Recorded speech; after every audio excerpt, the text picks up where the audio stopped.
juntos mais uma vez. Essa é a aula de número 4 no portal Fastef de Cristologia. Eu sou Eduardo Maciel, professor de vocês, e nós estaremos juntos nos próximos minutos, juntamente com os alunos que estão fazendo aula online, ao vivo, a Sila, o Charles, a Joelma, o Carlos, o Rodrigo, o Luciano, Marco Antônio, o Reinaldo, a Jane, o Gabriel, e tem mais gente aqui que está tentando entrar. Deixa eu abrir para eles. A Jaqueline já entrou, a Camila está entrando agora, o Luciano está por aí, a Priscila, o Rodrigo, tem muita gente. Se eu não conseguir ler o nome de todo mundo aí, vocês me perdoem. Quem está ao vivo, não deixa de colocar o seu nome lá no chat, que é a nossa forma de computar a sua presença. E hoje, nessa aula de número 4 de Cristologia, nós vamos falar de um tema muito importante. Agora, antes de eu falar do tema que nós vamos trabalhar nessa aula de número 4, eu quero revisitar, eu quero rememorar aquilo que nós falamos na semana passada. Espero que quem não assistiu a aula ao vivo tenha assistido a aula gravada. Ah, professor, mas essa semana foi muito corrida. Então pega lá a aula da semana passada, no final de semana, assiste, reveja a aula 1, reveja a aula 2, reveja essa aula que você está fazendo agora, para que você possa tirar aí uma nota máxima na prova. Eu acredito em vocês. Eu acredito que você vai conseguir tirar uma nota máxima na nossa avaliação dos próximos dias. Recapitulando o que falamos na semana passada, na última aula, na aula 3, para quem viu gravada, nós estávamos falando de controvérsias cristológicas. O que são controvérsias cristológicas? É tudo aquilo que se produziu no século II, III, IV e V a respeito das duas naturezas de Cristo, a humana e a divina. Obviamente teve muita heresia nessa época, muita produção, né? Quando tem produção, tem muito pensamento controverso, tem muito pensamento que não é um pensamento propriamente bíblico, que a Bíblia não diz absolutamente nada sobre aquele assunto. Aí nós vimos as duas maiores escolas, que é a escola de Alexandria, que é mais subjetiva, mais distante lá da Palestina, e a escola de Antioquia, essa sim, trazendo mais a humanidade do Cristo. Nós vimos pelo menos 10 grupos aí que divergem daquilo que nós temos como pano de fundo bíblico e aquilo que foi acordado nos concílios da igreja. Nós temos o gnosticismo, o sabelianismo, o monarquianismo dinamista. Nós vimos também o ebionismo, o serintianismo, não confunda com corintianismo, tá? Coríntias é outra coisa. O docentismo, o arianismo, o apolinarismo de Apolinário, o neusterianismo de Nestório e o eltiquianismo de Éltico. E foi aqui que nós terminamos a nossa aula da semana passada falando de 10 pensamentos controversos da cristologia. Se passou alguma coisa desapercebida, eu peço para todo mundo assistir novamente a aula de número 3, porque são muitas informações. Se a gente não pegar essas informações, talvez lá no dia da avaliação a gente tenha algum tipo de dificuldade. Então, pega lá, não se aperte e vejam as aulas gravadas. A aula de número 4, que é a última aula desse módulo de Cristologia, nós vamos estudar sobre a obra redentora de Cristo, propriamente aquilo que Cristo fez na cruz por nós. Quais foram os efeitos, além do que você já sabe, né? A salvação, a reconciliação. Quais foram os efeitos que a obra redentora, aquilo que Jesus fez na cruz, repercute e acaba nos alcançando nos dias atuais? Embora os ensinos tão sublimes e os milagres tão tremendos de Jesus tenham, durante 20 séculos, comovido a humanidade, suas marcas mais fortes e sublimes, porém, são a cruz sobre um monte e um túmulo vazio.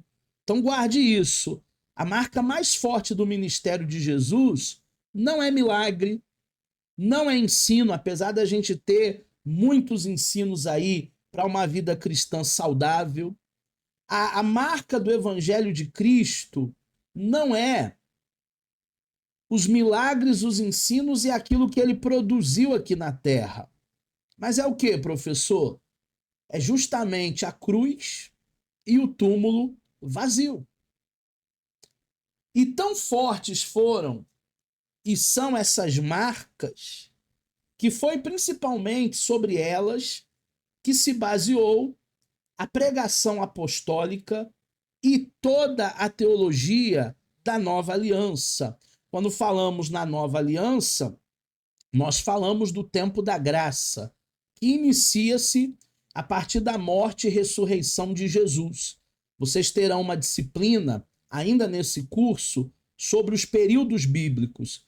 E a gente vai trabalhar cada um dos 7 períodos bíblicos, inclusive o período da graça, que se inicia com a morte e ressurreição de Jesus e que nós estamos inseridos até hoje nessa nova aliança, nesse período chamado período graça. A ênfase bíblica, ela não foi sobre os ensinos de Cristo, embora o espírito de sua doutrina sobre o amor ao próximo permeie tudo.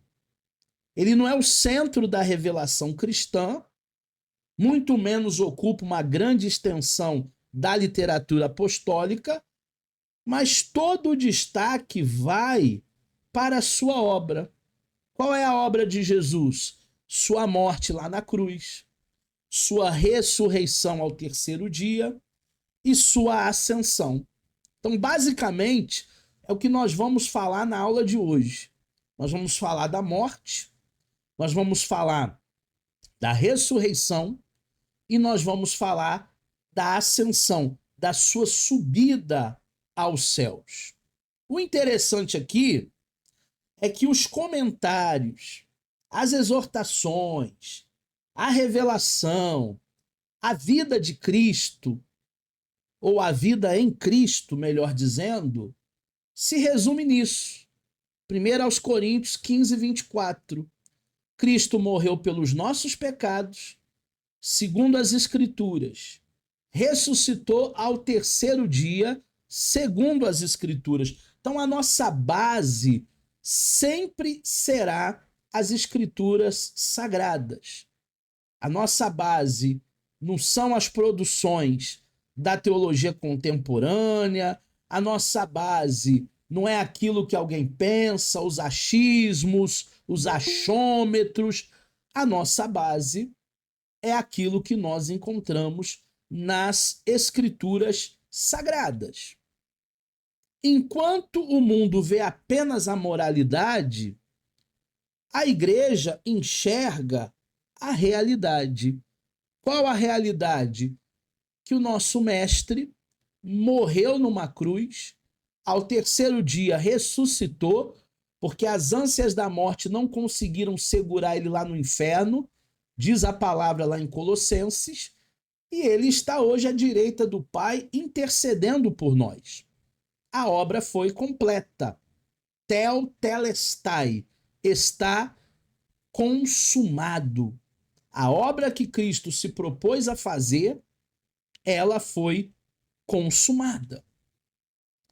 O essencial não foi o que ele disse, não foi o que ele ensinou, não foi as suas parábolas, mas o que ele fez, turma.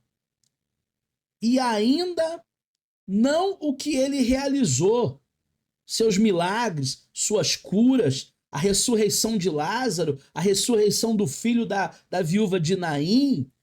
Não foi o que ele realizou por meio da sua vida aqui na terra, mas o que ele fez com a sua vida.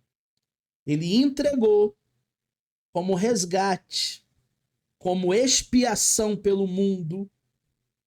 É esse o fato. A sua morte na cruz, que denomina o poder de Deus, pois abriu a possibilidade da ação de Deus na vida do homem. Eu até estava na igreja domingo, eu estou cultuando aqui na igreja da cidade, a igreja do pastor Carlito Paz. E o Carlito estava falando à noite, eu fui no culto da noite, das 7, sobre as dores de Jesus. O castigo que nos traz a paz estava sobre ele. Pelas suas chagas, pelas suas machucaduras, pelas suas dores, nós fomos curados, nós fomos sarados. Mas isso não quer dizer que enquanto nós vivemos no mundo, habitamos no mundo, estamos aqui, que nós estamos isentos de dores. Porque alguém pregou na teologia da prosperidade um triunfalismo de que crente não fica doente, de que crente não passa por lutas, por provações, de que crente é um super-homem. Isso é uma grande falácia, isso é uma grande mentira. Nos enganaram vendendo para nós um evangelho que não é o evangelho da cruz, Priscila. Não é o evangelho da cruz, Camila. Não é o evangelho da cruz, Charles, Sila. O evangelho da cruz é aquilo que Cristo falou: no mundo tereis aflições. Agora, a gente precisa ter bom ânimo para passar por todos esses processos, para passar por todos esses percalços, para passar pelo chamado dia mau. Quem nunca passou por um dia mau? Eu passo até hoje por dias maus. Ah, mas como? O senhor é um pastor? Eu sou um pastor, mas eu sou um ser humano. Eu não sou um ciborgue, eu não sou um robô, eu não sou um alienígena. Eu sou um ser humano. E como ser humano, a gente passa por algumas lutas, por algumas agruras, por alguns momentos difíceis, por alguns momentos dolorosos, por alguns momentos angustiantes. O que Cristo passou na cruz, na sua humanidade, mostrou para nós absolutamente isso, que o ser humano também vai enfrentar suas dores, também vai enfrentar suas lutas, também vai enfrentar os seus problemas. Todos nós enfrentamos isso. Ao encarar, ou melhor, encarnar, né? O verbo se fez carne. Eu não sei se vocês conseguiram comprar a revista da CPAD desse trimestre. Se não conseguiram, tente. Se não conseguir comprar, eu já tenho ela em PDF. Vocês me pedem lá no grupo que eu envio para vocês. E a primeira lição que eu já até estudei é justamente o verbo se encarnar, se tornar carne. Ele se inseriu na natureza caída, criação decaída. A sua condenação e aniquilamento foram a condenação e o aniquilamento desta criação, cada um de nós.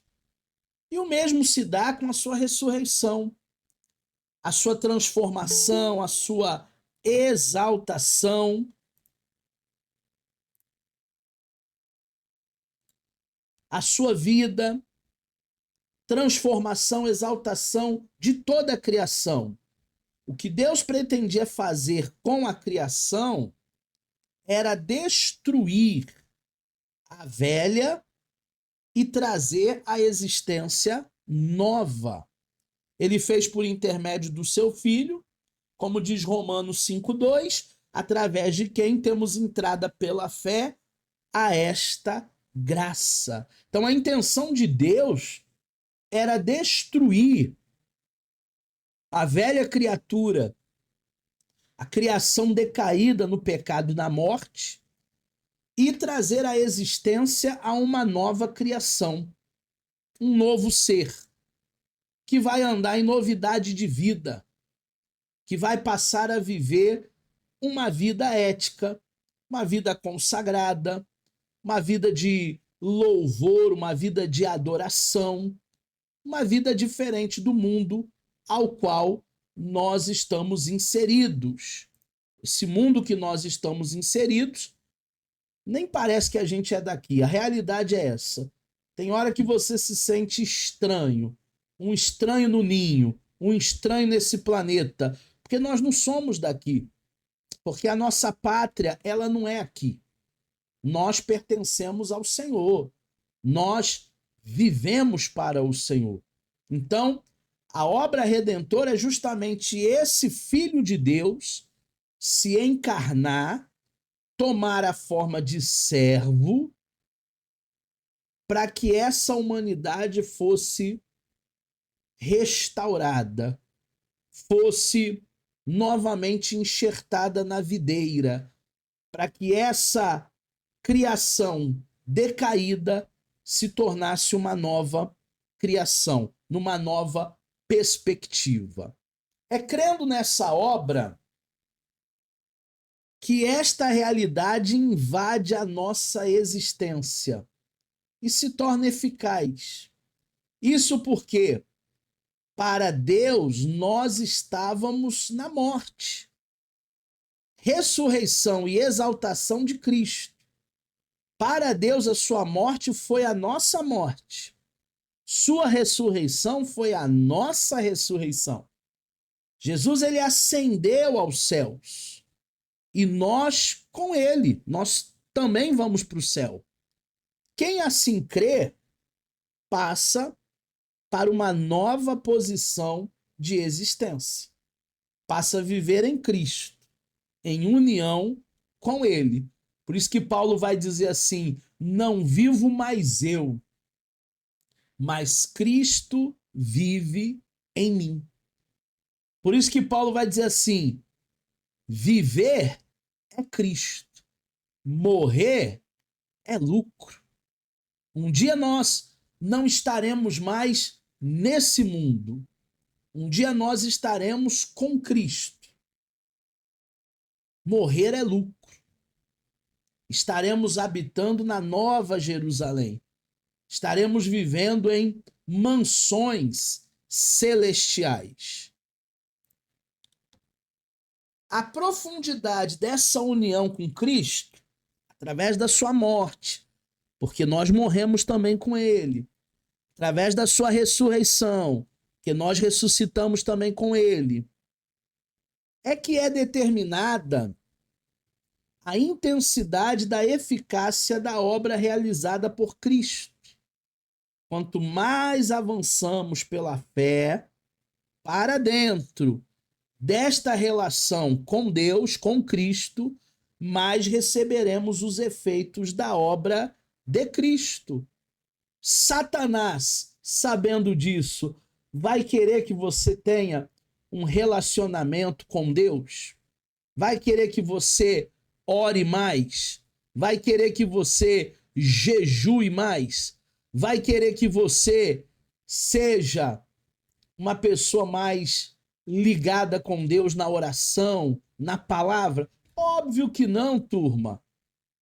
Quanto mais ele puder colocar distrações, como celulares, como Netflix, como passeios, shopping. E eu não estou dizendo que é errado, não. Hoje mesmo eu fui ao shopping. Na parte da manhã eu fiquei lá passeando no shopping. Tranquilo, tranquilo, tranquilo. Não é errado você ir ao shopping. Não é errado você passear, você ter um celular, você acessar suas coisas. Não é errado você assistir uma Netflix, não. O errado é você não ter tempo para Deus. O errado é você não ter tempo com Deus. Nós precisamos dedicar mais do nosso tempo nessa relação que começa de dentro para fora. A relação não é de fora para dentro. Ai, o culto foi maravilhoso. Ui, até arrepiei. Não é isso. Não é uma relação de sentimentalismo de fora para dentro. É uma relação de dentro para fora. Para que a gente passe a conhecer mais e mais e mais o nosso Deus. Para que a gente passe a viver uma experiência cristã salutar. Uma experiência cristã que vai valer a pena. Uma experiência cristã que não é uma experiência cristã que se resume apenas domingo de manhã, se resume apenas a domingo à noite. Não. É uma experiência de todos os dias estar aos pés de Cristo. Esta ênfase da nova aliança, ela não é sem razão. O problema dessa criação vai além de um mero funcionamento errado. A própria essência da criação, ela foi contaminada com o pecado de Adão. Em Cristo, Deus tocou na sua própria natureza, tocou na natureza das coisas, destruindo o que pertencia à velha criação e, pelo seu poder, resgatou seu filho da morte para uma nova vida, que é uma vida incorruptível. Hoje em dia nós vivemos em um mundo que é um mundo tão banalizado, tão antiético, é um mundo tão desleal, é um mundo tão esquisito, que a gente não pode nem sequer acreditar em todas as pessoas. Antigamente, na época dos nossos avós, não tinha nada de cartório, não. A palavra de uma pessoa era sim, sim, não, não. Se alguém te deu uma palavra, esse alguém iria se empenhar, iria fazer jus daquela palavra que ele te deu, que ele liberou. Hoje em dia, as pessoas mentem, as pessoas prometem, as pessoas juram até pela mãe morta, as pessoas vão a cartório, assinam documento, papéis, mas na hora de cumprir, na hora de empenhar a sua palavra, elas têm um grande problema. Elas não querem empenhar a sua palavra. Mas por que isso? Porque a criação, a essência da criação, ela já foi contaminada pelo pecado. A única maneira do homem se reabilitar, se é que existe uma reabilitação, é o homem olhar para Cristo, o Salvador, o Senhor, e se transformar numa nova criatura. É a única maneira dele se reabilitar. Cristo, a esperança da glória. Esse é o fato. Esse fato possibilitou ao homem vencer o pecado, vencer as paixões que o dominam. A vontade da carne, a vontade da carne, o pecado que habita em nós. Esse fato trouxe poder curador para o nosso corpo, para o corpo do homem. Este fato possibilitou ao homem dominar sobre toda a força do inimigo, está lá em Lucas 10:19. Nós podemos beber qualquer coisa mortífera que não nos fará dano algum. E esse fato também possibilitará a transformação de todas as coisas no futuro. A única maneira, turma, do nosso corpo ser curado do estigma do pecado é olhando para ele, para que os nossos rostos venham ser iluminados. A única maneira da gente viver uma vida saudável, uma vida prazerosa, uma vida de alegria, uma vida de contentamento, é dominando as nossas paixões, é não deixando o pecado nos vencer. Ah, professor, mas a carne é fraca, né? Sim, mas o espírito está pronto. A carne pode ser até fraca, mas o espírito é forte. E quem domina não é a carne, nunca foi, nunca será. Quem domina é o espírito. Por isso que nós precisamos ter essa relação com Deus íntima, essa relação com Jesus íntima. Por isso, a obra do Espírito Santo é aplicar a obra do Filho de Deus no coração do homem. Quem faz esse papel é o Espírito Santo. Quem convence do pecado, da justiça e do juízo é o Santo Espírito. Ele faz crucificado, ele faz o crucificado há 2000 anos atrás tornar-se real para o homem de hoje. Ele traz poder do ressuscitado. Aquele poder que venceu a morte, que venceu o pecado. E o torna disponível hoje para nós, acessível hoje para nós. O que o Espírito Santo opera na vida do homem, opera com bases na sua obra consumada por Cristo. Então, tudo aquilo que nós vamos aprender no módulo de pneumatologia, que é o ensino do Espírito Santo, é esse agente de Deus na nossa vida acessando aquilo que Cristo fez na cruz. Tudo aquilo que Cristo fez na cruz, o Espírito Santo, ele dá condição para a gente receber. O Espírito Santo é a agência de Deus aqui na Terra. O Espírito Santo, ele nos dá acesso, porque o véu foi rasgado de alto a baixo. Antigamente, só o sacerdote podia ter acesso à presença de Deus. Hoje não. Hoje nós temos o Espírito Santo que nos possibilita termos acesso à presença de Deus. Termos acesso a Deus. Quem faz essa obra, quem valida essa obra que foi feita na cruz, é o Espírito Santo. Assim, como nele foi tudo criado, Colossenses 1,16 diz que tudo foi criado para ele e por ele são todas as coisas. Nele também tudo foi redimido, como diz Romanos 8, do 19 ao 23.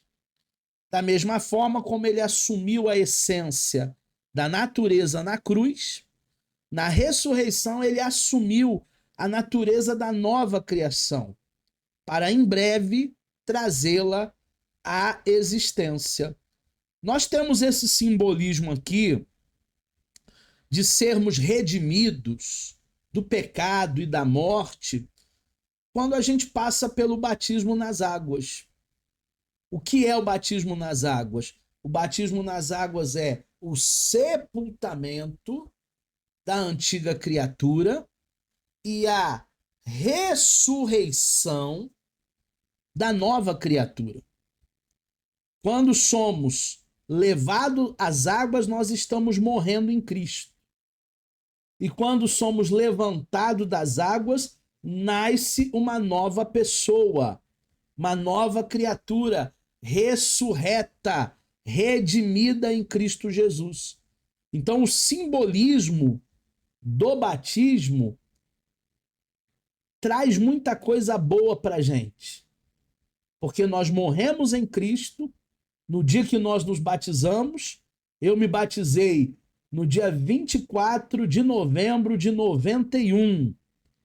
Faz as contas aí, quanto tempo eu já me batizei, hein? 24 de novembro de 1991. Na década, tem algumas décadas aí passadas. E de lá para cá, eu não abandonei Jesus por nada. Ah, mas a teologia esfria o crente. De 24 de novembro de 91 para cá, a teologia não me esfriou em nada. Eu continuo firme no propósito.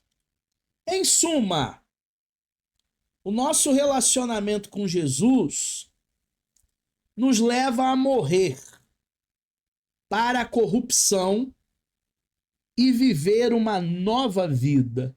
Eu estava até ouvindo um louvor na rádio, eu acho que esse louvor é até do Sarando a Terra Ferida. Acho que a Fran estava cantando assim: tem que morrer, morrer, morrer, morrer, morrer, morrer, morrer, para viver. É justamente isso. Nós morremos para a corrupção e vivemos uma nova vida. E é nesse relacionamento com Jesus que a velha criação nossa, a velha natureza nossa, ela é condenada, turma, ela é destruída na morte, para que depois de ser regenerada, e nós fomos regenerados na sua ressurreição. E esta é a restauração da criação. Mateus ele se refere ao falar da regeneração no capítulo 19, no versículo 28. Eu não vou dar muitos detalhes hoje sobre regeneração, porque a gente vai trabalhar isso no módulo soteriologia. O que é soteriologia? É a doutrina da salvação. Então, daqui uns 2, 3 meses, vocês vão ter essa disciplina, vai entrar na grade de vocês. Soteriologia. E lá, o professor vai falar de regeneração com vocês. Não sei se serei eu, não sei se será professor Renato, professor Claudinho, o professor Cláudio Lescot, não sei se será o professor Ademilson, não sei. Mas quem for lecionar para vocês soteriologia vai explicar muito profundamente esse conceito de morrer para Cristo e viver agora uma criação regenerada, restaurada para a glória de Deus. Até aqui, alguma dúvida? Ninguém levantou a mãozinha? Ninguém quer falar hoje? Tá todo mundo mudo? Alguma dúvida? Levante a mãozinha aí, alguém que quer participar, alguém que quer falar. Ninguém? Tá bem explicado? Eu tô esperando que todo mundo na prova tire um 10, hein? Essa é a minha expectativa.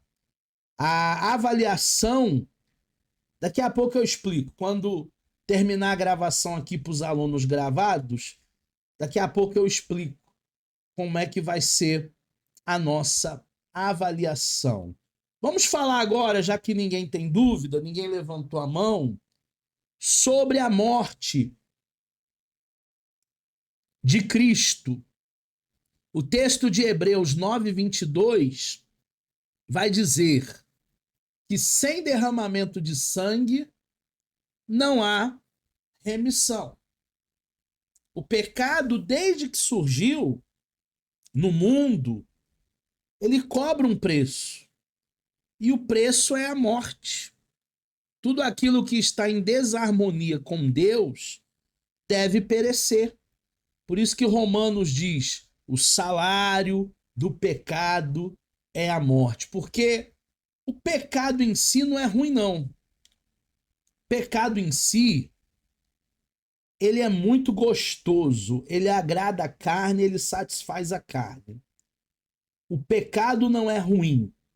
Ruim é o preço, é a consequência do pecado, que é a morte, que é uma vida em desarmonia com Deus, que é uma vida separada de Deus. E o que fazer para vencer o pecado? olhando para Cristo, autor e consumador da nossa fé. A única maneira de nós vencermos o pecado e a morte é olhar para Jesus. Adão, ele pecou. E por esse motivo ele teve que perecer. Ele morreu. Este universo contaminado pelo pecado, primeiramente pelos anjos e depois por nós, homens, também vai perecer. O Salmo 102, nos versos 25 e 26, fala sobre isso.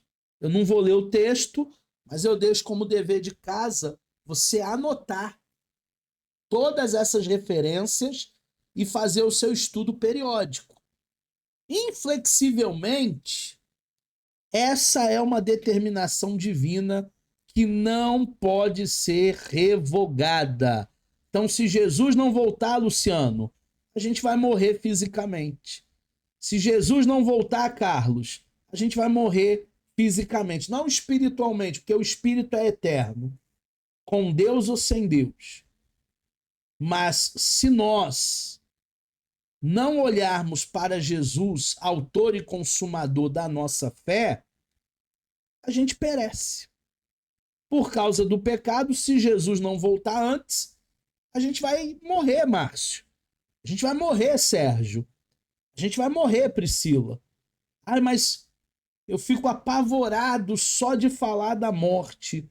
A morte não pode ser um fim para nós.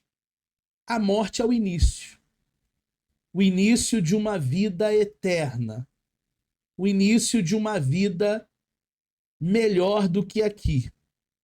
Pode ter certeza que quando nós partirmos desse mundo, você que aceitou a Cristo como Senhor e Salvador, a sua vida, a sua história, o espírito eterno que cada um de nós temos, vai ser uma história melhor.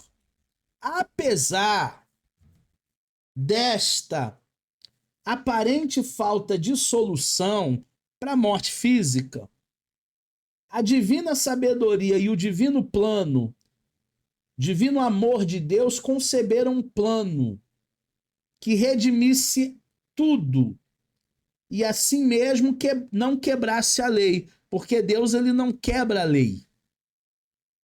Deus ele não quebra a lei.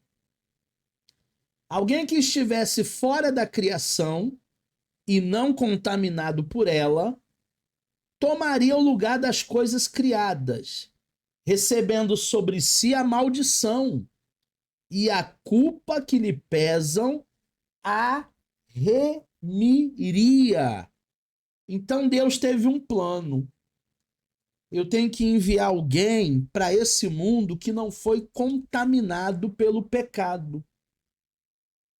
Alguém que nasceu no céu, mas que vai se encarnar na terra e que será puro de coração, para que ele possa remir, para que ele possa derramar o seu próprio sangue, para que ele possa ser o Salvador, para que ele possa ter uma morte substitutiva. Não era ele que tinha que morrer em pecado e delito, era eu, era você. Mas através da morte e ressurreição de Cristo, ele nos salvou. Ele nos amou através da sua morte. Se a criação era digna de morte, alguém encarnado à criação tomaria essa morte sobre si. Também é por isso que Hebreus 2:9 diz: para que pela graça de Deus provasse a morte por todas as coisas. O apóstolo Paulo não vai dizer que o pecado ele entrou por um homem aqui na terra e o pecado também seria extinto por um outro homem? O primeiro Adão foi o Adão do Éden. O segundo Adão foi o Adão chamado Jesus Cristo. Se o pecado ele entra nesse mundo pela desobediência de um homem, o pecado também vai ser extinto o pecado também vai ser redimido através de um homem que nasceu de mulher, que nasceu de Maria. E esse homem foi o próprio Filho de Deus, o unigênito do Pai, Jesus. Então, tudo é pela graça. Eu costumo dizer que foi pela graça, mas não foi de graça, porque um alto preço se pagou ali. A morte de Jesus, ela foi pré-figurada. Como assim? Pré-figurada. Sombras, tipos, figuras da morte de Cristo estão presentes nesses eventos e no culto da antiga aliança. Antes que o verdadeiro cordeiro fosse morto, muitos outros cordeiros derramaram seu sangue para nos dar penitentes a expiação da sua culpa. Por isso que quando alguém, lá na antiga aliança, cometia pecados, tinha que oferecer um animal, uma pomba, um cordeiro, uma cabra, tinha que ter derramamento de sangue. Nós fizemos a caravana lá para o Templo de Salomão em São Paulo, ano retrasado. Ano passado não teve. Esse ano eu quero marcar uma com vocês lá para agosto, lá para setembro. E lá no Templo de Salomão, quando nós visitarmos ali o jardim, vai ter uma parte lá que é o tabernáculo, em tamanho real. O Charles foi com a gente, né, Charles? Viu lá o tabernáculo em tamanho real. E ali, no momento do sacrifício, o sacerdote vai pedir para um de vocês segurarem um animal que é cinematográfico, que é fictício, é de borracha, e colocar a mão sobre a cabeça do animal para que a sua culpa passasse para ele e assim ele fosse morto, assim ele fosse sacrificado. Isso o Charles viu lá com a gente, a caravana de mais de 30, 40 pessoas viu com a gente, e esse ano a gente pode marcar com os alunos que quiserem ir. A gente sai numa sexta-feira, chega lá sábado de manhã, visita o Templo de Salomão, participa da ceia no Jardim das Oliveiras de 450 anos, tem uma verdadeira aula de cultura judaica, uma verdadeira imersão, e depois, sábado à tarde, a gente volta. Então, se vocês quiserem, a gente marca lá para agosto, lá para setembro, vocês vão pagando aos pouquinhos, para não ficar caro para ninguém, e aí a gente vai todo mundo, ônibus leito, da Águia Branca, cafezinho, guaravita, amendoim. Vai ser muito legal. O Charles foi uma vez, está querendo ir de novo. Né? O ano passado não teve, o Charles queria ir, aí eu devolvi o dinheiro dele. Ó, Charles, esse ano a turma não tá animada, tá com medo do Lula, e aí eu vou devolver teu dinheiro. Devolvi. Esse ano a gente pode se articular para fazer essa caravana e vai ser muito legal a gente entender essa expiação da culpa. E embora tivesse recebido gloriosos títulos, como por exemplo, rei, senhor, filho de Davi, entre outros, Jesus, ele foi identificado como o Cordeiro de Deus, que tira o pecado do mundo. João 1, 29. Porque a missão dele foi essa: tirar o nosso pecado, nos redimir, nos transportar da morte para a vida. Ele é o Cordeiro de Deus que, como ovelha muda, ele se entregou por nós, fazendo-se sacrifício em nosso lugar. Depois de milênios, oferecendo cordeiros a Deus, os homens nada mais fizeram que prefigurar o que em Deus se oferecia, o seu cordeiro, o que Deus ofereceria, o seu cordeiro aos homens. Se a religião da antiga aliança, a religião judaica, sem essa religião, o sacrifício de Cristo na cruz ficaria inexpressivo. A gente não entenderia o que Cristo fez na cruz se não tivéssemos como pano de fundo Levíticos, Deuteronômio, Números. E a Bíblia fala daqueles que souberam crer em uma obra de expiação realizada com sacrifício superior a esses. Hebreus 9, 23. Por isso que nós estamos debaixo de uma aliança superior em Cristo. A gente nem precisa fazer os rituais judaicos. Eu sei que tem igrejas que têm uma liturgia apostólica e acaba fazendo rituais judaicos. Mas hoje, nós que somos cristãos, já não há nem essa necessidade, porque nós estamos debaixo de uma aliança superior. Pelas representações em eventos e sacrifícios do Antigo Testamento, Deus pôde apresentar no mundo físico aquilo que ele havia de realizar no mundo espiritual. Eventos como a Páscoa, que a gente vai ter agora, o sacrifício de Israel e a cerimônia como o dia da expiação. Foram maneiras simples e eficazes de demonstrar a eficácia da obra que haveria de ser realizada por Cristo. Colossenses capítulo 2, versículo 17. Então a Páscoa, as cerimônias de Israel, as festas, tudo vão prefigurar a vida e a obra de Cristo, principalmente a morte. Porque lembra, lá no Egito, quando o anjo da morte iria entrar nas casas, e Moisés disse, olha, vocês vão matar um animal e vão passar o sangue nos umbrais da casa. Está prefigurando Cristo. Porque o anjo da morte não pode com o sangue do cordeiro. Essa morte prefigurada, dentre outras coisas, foi o fato prefigurado na antiga aliança. Cada caráter de sua obra foi representado ou como um tipo ou como um contraste. Então nós temos, dentro da tipologia, vocês vão estudar isso no bacharel, quando vocês chegarem lá no curso do bacharel livre ou da graduação reconhecida pelo MEC, vocês vão estudar isso. O sacrifício de Isaac. O que Abraão fez? Abraão entregou seu único filho, filho da promessa.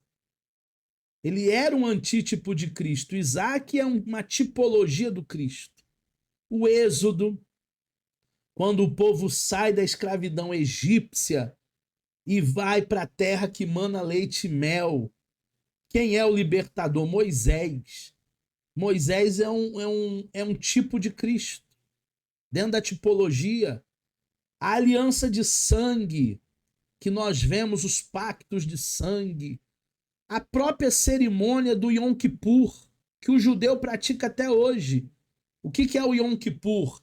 É o dia do perdão. Tem um dia no ano, aí varia, né, de ano para ano. Às vezes cai em setembro, às vezes cai em outubro. Tem que ver o calendário judaico. Mas esse ano deve cair em setembro. Tem um dia no ano que o judeu ele vai fazer uma reflexão de todas as pessoas que ele fez muito mal naquele ano e ele vai pedir o perdão. É um dia de reconciliação, é um dia de perdão, é um dia de boas obras. É um dia para o judeu muito significante. Assim como para nós a ressurreição, né? Foi o dia que o nosso pecado foi tirado. Foi o dia do nosso perdão. Alguma dúvida? Alguém levanta a mãozinha aí? Nenhuma dúvida? Deixa eu molhar a garganta, que a garganta seca. Nenhuma dúvida. Vamos falar então agora sobre sua morte predita e determinada ou pré-determinada. Como assim pré-determinada? Jesus já sabia que viria a essa terra com uma missão e que morreria na cruz pelos nossos pecados. O ardente desejo dos judeus da época de Cristo por libertar-se do jugo romano, aliado às passagens referentes ao reino glorioso do Messias, impediu a nação de Israel de enxergar as suas profecias relacionadas com a sua morte. Então teve muita gente em Israel que não esperava um Cristo tão simples como o nosso. Alguém que nasce numa manjedoura, filho do Zé, carpinteiro, filho da Maria. Não, eles estavam esperando um grande político, alguém de sangue azul. Eles não leram, na verdade, Isaías capítulo 53 e também não leram o Salmo 22. Porque principalmente esses dois textos vão predizer com detalhes a morte do Messias. O texto de Lucas 24, por exemplo, verso 25, verso 26, vai dizer assim: os nécios e tardos de coração para crer em tudo o que os profetas disseram. Porventura não convinha que Cristo padecesse essas coisas e entrasse na sua glória? Ó nécios, ó Gálatas, quem vos seduziu? Vocês não sabiam que o Cristo teria que morrer? Porque lá no caminho de Emaús, os dois discípulos estavam desistidos. Por que estavam desistidos? Porque eles viram o Cristo sendo crucificado e disseram assim: ah, agora já era. Toda a nossa esperança se esvaiu. Nós acreditávamos que ele era o Cristo, acreditávamos que ele era o Messias, mas agora ele está morto, agora já era, agora game over. Sua morte predita e pré-determinada, os sofrimentos de Cristo, longe de serem um acidente histórico, uma fatalidade política, eles eram um cumprimento de tudo aquilo que Deus havia planejado desde a eternidade para nós. Atos 2:23, coloca na tua lista. Atos 4, 27 e 28, coloca na tua lista para você ler depois. O Cordeiro de Deus que foi morto desde a fundação do mundo. Apocalipse 13, 8. Tudo isso traz para nós uma morte que foi predita, pré-estabelecida, pré-determinada. Jesus ele não é pego na sua missão com 33 anos e pouco. Oh, pai, quer dizer então que eu vou ter que morrer agora? Não, Jesus ele já sabia que o seu tempo estava próximo. E através da sua morte haveriam algumas consequências. Incontáveis livros foram e ainda podem ser escritos sobre o valor da morte do Cristo.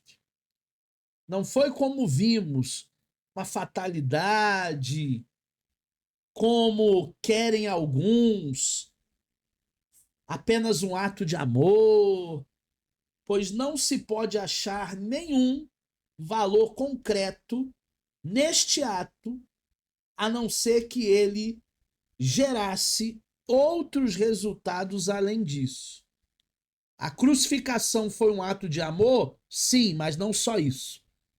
Achar que é apenas um ato de amor é esvaziar o resultado da cruz. A morte da cruz foi uma fatalidade? Não. já estava escrito. Isaías, 700 antes, já tinha escrito, 700 anos antes, já tinha escrito isso. Não é uma fatalidade. Não é uma bala perdida como acontece no Rio de Janeiro todo dia. Não. Ela tinha sido predita e tem resultado, tem consequência. Alguém que, quando vivo, curava enfermos, quando vivo, expulsava demônios, quando vivo, multiplicava pães e peixes, demonstraria muito mais amor estando vivo do que depois em uma sepultura com o estigma de um criminoso. Dentre aquilo que é mostrado nas Escrituras como fruto da cruz, nós podemos ter algumas coisas. Gente, Jesus vivo produzia muito mais do que Jesus morto, numa ótica pragmática, numa ótica resultadista, numa ótica que só vive o aqui e o agora. Ah, por que ele não continuou vivo mais 10 anos para curar mais gente?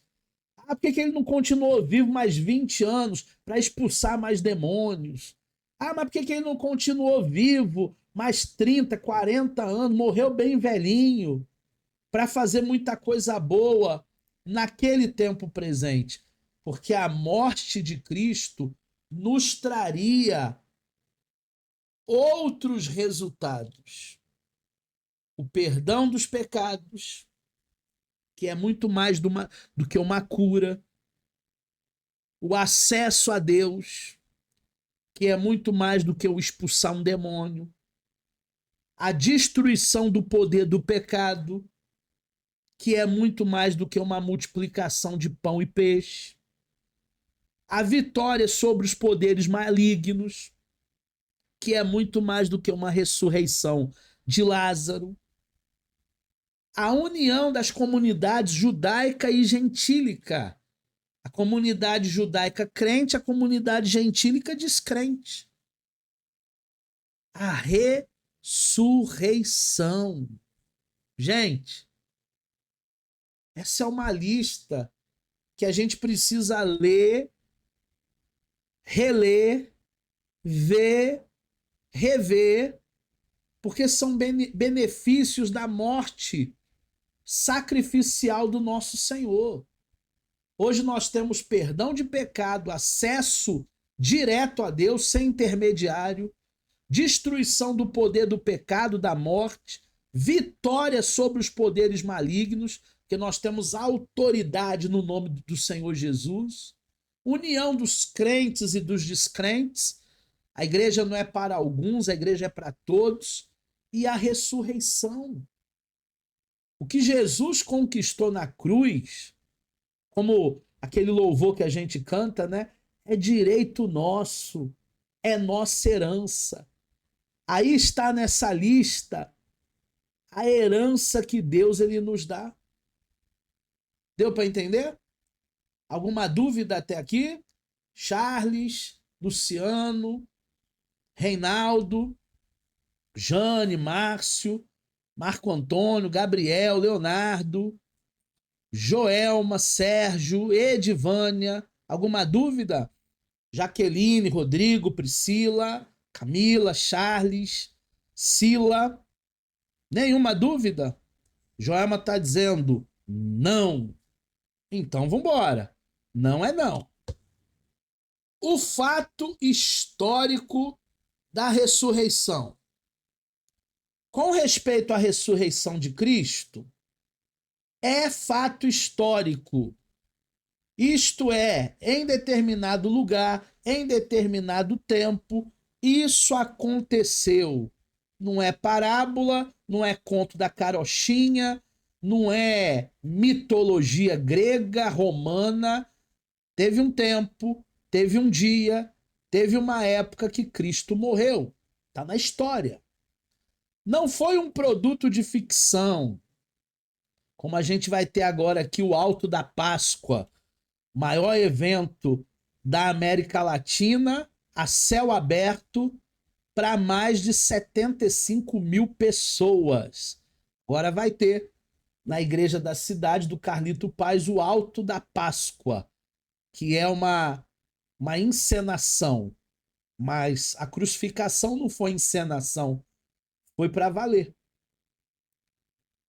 Como as narrações do Bhagavad Gita ou de outro livro religioso do hindu, nem de uma mera percepção equivocada dos discípulos, mas que efetivamente aconteceu. A crucificação, a ressurreição, o túmulo vazio aconteceu. Ninguém achou o túmulo de Jesus nem para enterrar. Quando foram lá no sepulcro, Jesus já tinha saído, Jesus já tinha ascendido, Jesus já tinha ressuscitado com o corpo glorificado. 1 Coríntios 15:20 vai dizer: mas de fato Cristo ressurgiu dentre os mortos e foi feito primícia dos que dormem. Daqueles que dormem, Jesus ele foi o primeiro que morreu e ressuscitou. E depois dele seremos nós. Dormiremos e ressuscitaremos com ele. Testemunhas da ressurreição de Cristo. Se ele ressuscitou de verdade, se é um fato, tem testemunha, tem gente que viu, tem gente que comprovou. Esse acontecimento tão crucial, a validade do cristianismo, foi presenciado por diversas pessoas. Certos conceitos tidos como verdadeiros não podem advogar esta validade. A reencarnação, por exemplo, embora crida por milhões de pessoas, tanto kardecistas como budistas, não tem como apresentar prova testemunhal. Eu nunca vi ninguém que diz que voltou para esse mundo, ou em forma de outra pessoa, alma gêmea, ou através de um inseto, é uma barata, é uma formiga. O budismo não pode nem matar inseto, porque eles pensam assim, não mata essa barata não, pode ser a vovó reencarnada. Então, o budismo não tem como provar, o kardecismo não tem como provar a ressurreição. Mas nós, que temos o Senhor na nossa vida, nós podemos sim, porque existem testemunhas oculares, testemunhas que provam a ressurreição. Jamais alguém na história se apresentou ou foi registrado como uma testemunha ocular de uma reencarnação, por exemplo. O mesmo se dá com o ensino sobre o anulamento ou inconsciência da morte, da alma na morte. O adventista tem essa ideia, né, do sono da morte, sono da alma. Quando a gente morrer, a gente vai ficar dormindo até o dia da ressurreição. Isso é uma doutrina adventista que alguns pastores acabam embarcando nessa heresia. Nós não vamos ficar dormindo. Ah, mas a Bíblia não diz. Ela não está morta, ela apenas dorme, porque Jesus ele trata a morte como um eufemismo, uma figura de linguagem, um sono profundo. Só isso. A gente vai ver melhor essa parte aí em hermenêutica, quando a gente for interpretar esse texto.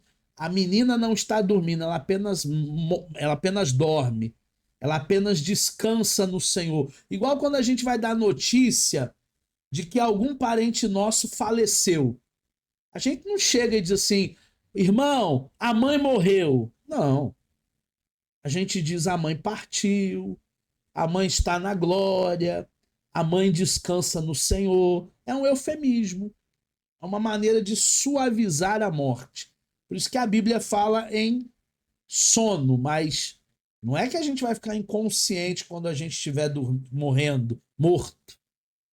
são no máximo hipóteses e não elementos factuais, porque não existem testemunhas nem posicionamentos a respeito do sono da alma ou a respeito da reencarnação.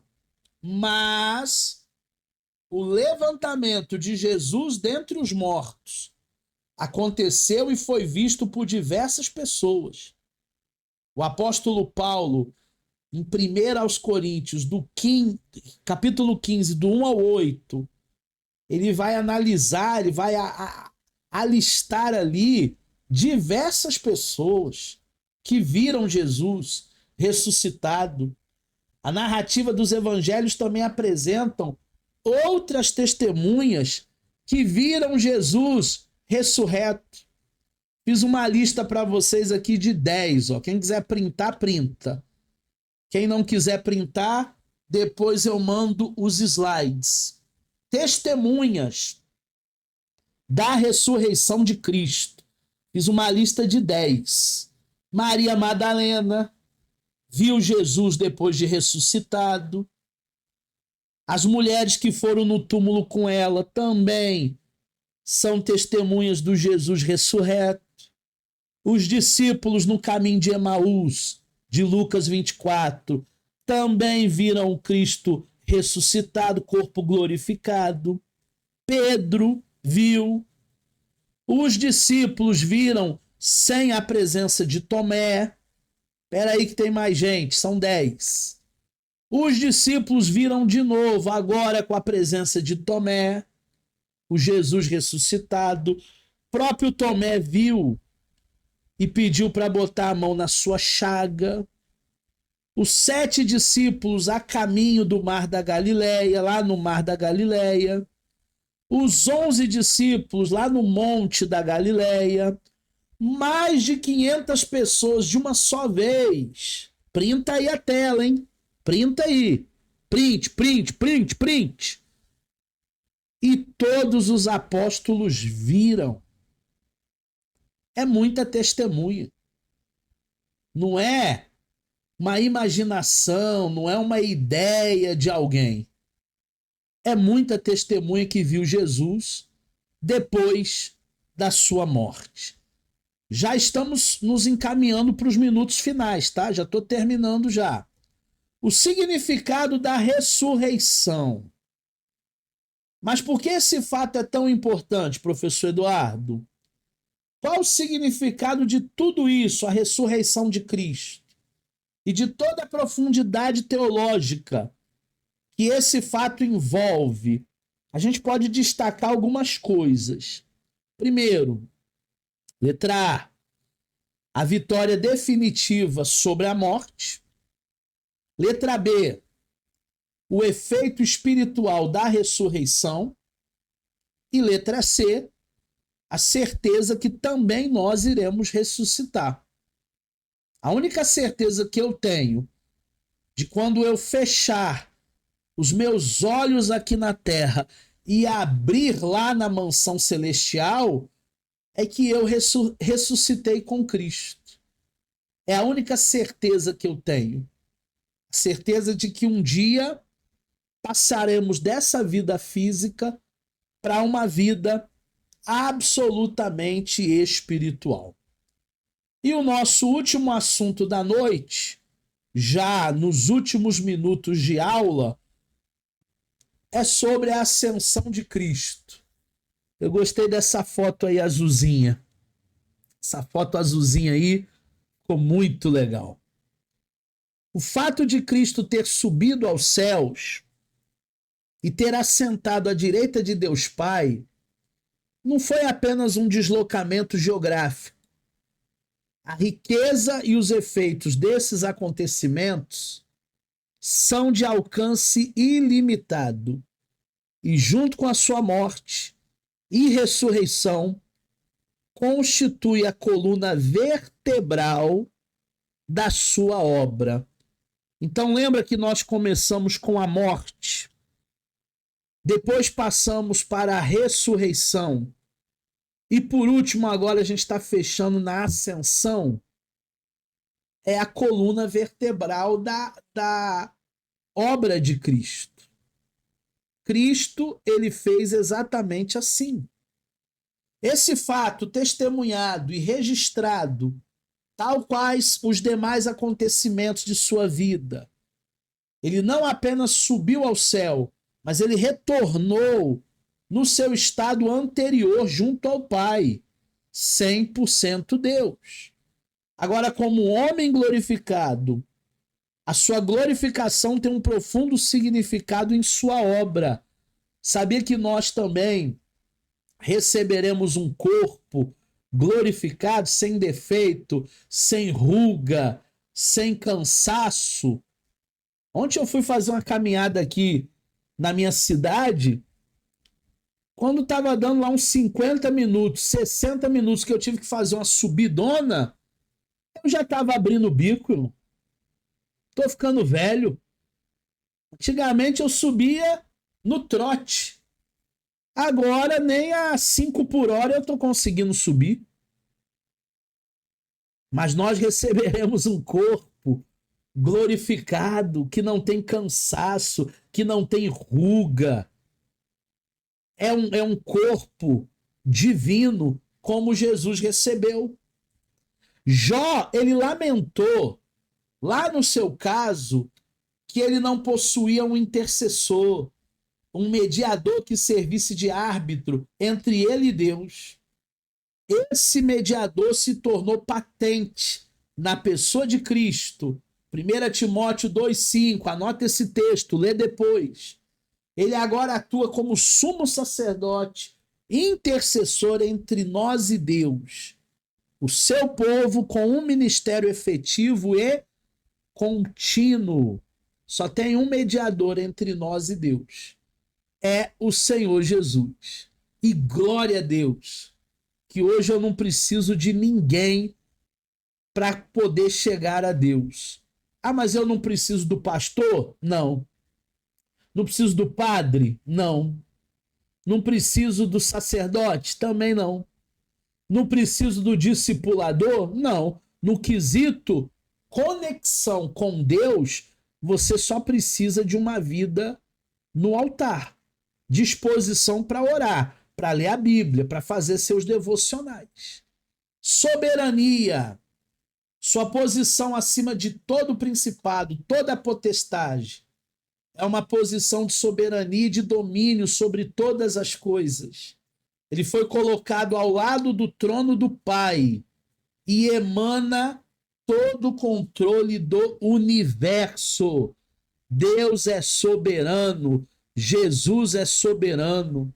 No próximo módulo, a gente vai ver teontologia, o estudo de Deus Pai, a primeira pessoa da Trindade, e a gente vai ver que todos os atributos que haviam em Deus Pai, há em Jesus. Inclusive a soberania, que a gente vai estudar com bastante detalhe no próximo módulo. Preparação.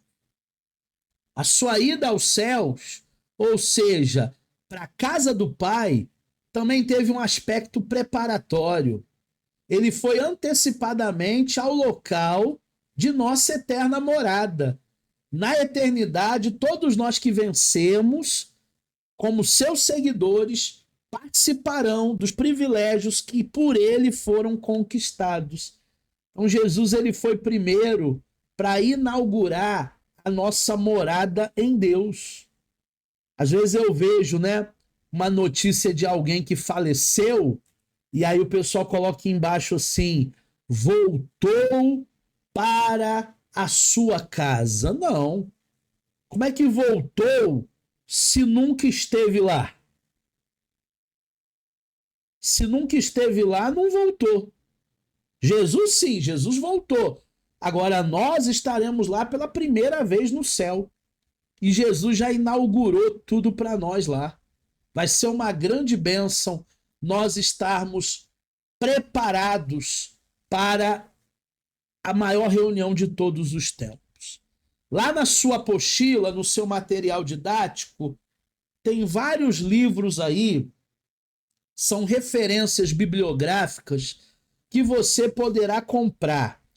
tem a teologia sistemática do Gruden, tem Conhecendo as Doutrinas Bíblicas do Peyhauman, tem as Grandes Doutrinas da Bíblia do Raimundo Oliveira, tem a Bíblia Apologética do ICP, que para mim é a melhor, que fala de seitas e religiões. Tem vários textos aí, vários livros. Você pode tentar comprá-los, baixar na biblioteca digital e se aprofundar buscando mais e mais conhecimento avançado.